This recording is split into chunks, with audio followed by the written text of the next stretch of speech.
Bhim army chief आज़ाद समाज party के राष्ट्रीय अध्यक्ष चंद्रशेखर आज़ाद के ऊपर कहीं न कहीं कई बार उनके ऊपर हमला हुआ है। वहीं मैं आपको बता दूं कि चंद्रशेखर आज़ाद के ऊपर कहीं उत्तर प्रदेश में तो कहीं उनको दिल्ली में तो कहीं और हरियाणा में कई बार कहीं तो चंद्रशेखर आज़ाद के ऊपर गोली चली तो कहीं उनकी जो कार उस पर पथराव किए गए। ऐसे में आपको बता दूं कि चंद्रशेखर आज़ाद के ऊपर कई बार हमला हो गए। इसी बात को लेकर एक खबर निकल के आ रही है कि चंद्रशेखर आज़ाद सुबह 7:12 पे चंद्रशेखर आज़ाद कानपुर साइड जा रहे थे। तो मैं आपको बता दूं चंद्रशेखर आज़ाद जो वंदे भारत ट्रेन है उसमें चंद्रशेखर आज़ाद दिल्ली से कानपुर की ओर यात्रा कर रहे थे।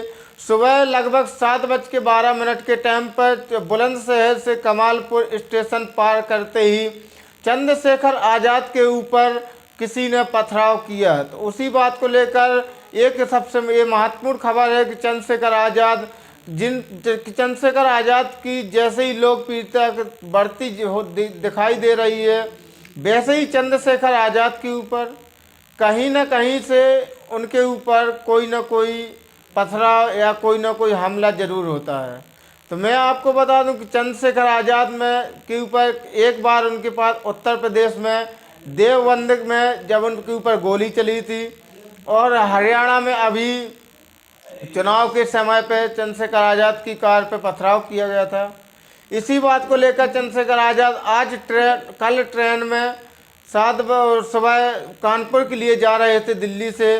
तो जैसे ही बुलंदशहर से कमालपुर स्टेशन पार करती है ट्रेन वंदे भारत ट्रेन वैसे ही चंद्रशेखर आज़ाद के ऊपर कोई ना कोई व्यक्ति पत्थर मारता है। यह बात मैं नहीं कह रहा हूँ, यह चंद्रशेखर आज़ाद ने अपने ट्विटर एक्स हैंड के माध्यम से पोस्ट को शेयर किया है। अब तो मैं आपको बता दूं कि चंद्रशेखर आज़ाद ने क्या पोस्ट शेयर की है कि आज सुबह में वंदे भारत ट्रेन से दिल्ली से कानपुर यात्रा कर रहा था। सुबह लगभग 7:12 ट्रेन ने जैसे ही बुलंदशहर से कमालपुर स्टेशन को पार किया तभी बाहर से किसी असामाजिक तत्व ने पत्थर फेंके जिससे मेरे से 2 सीट आगे बैठे यात्री के पास का शीशा चकनाचूर हो गया। इस घटना से मैं हतप्रभ और स्तंभ रह गया। इस घटना से न केवल सरकारी संपत्ति को क्षति पहुंची बल्कि यात्रियों की सुरक्षा पर भी सवाल खड़ा हुआ है। ऐसी घटनाएं निंदनीय हैं और किसी भी कीमत पर स्वीकार नहीं की जा सकती। एक रिपोर्ट के अनुसार वर्ष 2022 में ऐसी घटनाओं पर आंकड़ा 1503 तक पहुंच गया है जिससे रेलवे को करोड़ों रुपए का नुकसान हुआ। यह आंकड़ा सोचने पर मजबूर करता है कि आखिर इस घटना की बार बार क्यों हो रही है। ट्रेन पर पथराव से न केवल संपत्ति को क्षति होती है बल्कि यह यात्रियों के लिए जानलेवा भी साबित हो सकता है। यह समझने की आवश्यकता है कि रेलवे देश की एक अमूल्य संपत्ति है और इसका संरक्षण देश के हम सभी नागरिकों की जिम्मेदारी समाज के लिए तरह। चंद्रशेखर आज़ाद ने कहा कि यह आंकड़ा जब से घटना हुई है यह आंकड़ा 1503वां हो गया है।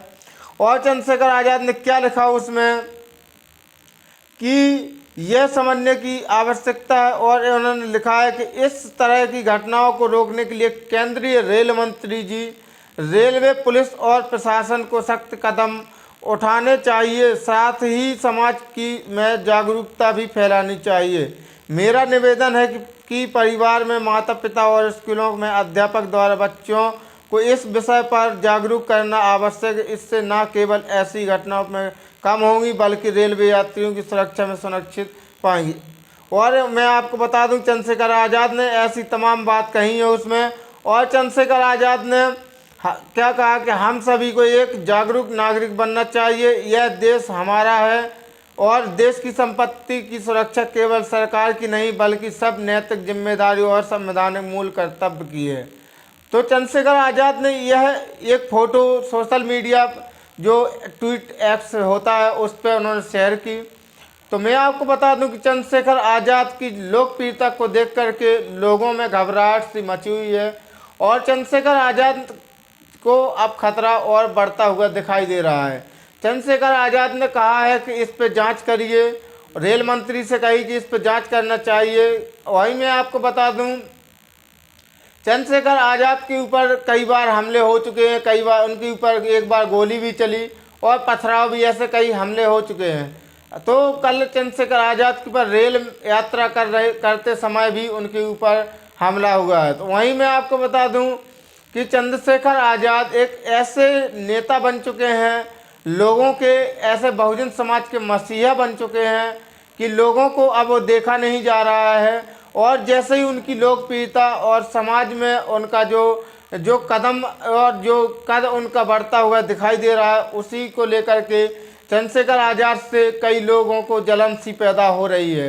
तो मैं आपको बता दूं कि आपने पूरा वीडियो देखा होगा, पूरे वीडियो को देखकर अपनी सोच समझ के अपनी राय कमेंट में ज़रूर दें।